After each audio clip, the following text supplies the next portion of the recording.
Alas 5 pa lang ng umaga, gising na si Juan. Pila sa jeep, siksikan sa tren, tapos uuwi rin siyang pagod, minsan walang ulam. Pero teka, sulit pa ba ang lahat ng to? Sa panahon ngayon, hindi lang basta resign ang usapan. Tahimik. Parang wala lang. Pero sa totoo lang, isa na itong social movement. Kilalanin. Silent resignation.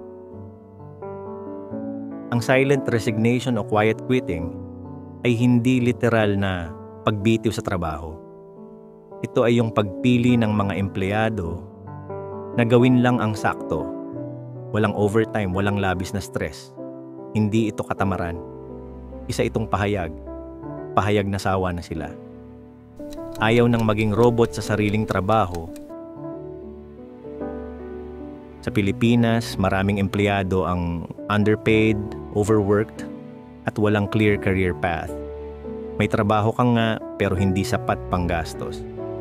May sahod ka nga pero kapalit stress, mental breakdown at kalusugan. Kaya maraming kababayan natin ang tahimik na lang pero lumalaban. Para sa mga kumpanya, nakakabahala ito. Bumababa ang productivity, loyalty, ang moral ng workforce.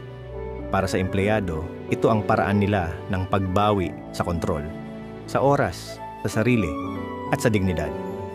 Kaya habang ang iba'y tumatahimik, ang tunay na sigaw ay, ayusin niyo sistema. Habang tahimik sa opisina, maingay sa labas. Marami na ang lumilipat sa freelancing, remote work, o sariling negosyo. Pinipiling mag-invest sa sarili kaysa sa sistemang hindi nag-aalaga sa kanila. Hindi ito kwento ng katamaran. Ito ay kwento ng mga taong nagsawang magpakamartir. Sa dulo, hindi pera ang sukatan ng tagumpay, kundi kapayapaan ng isip. Ikaw, tahimik ka rin bang lumalaban?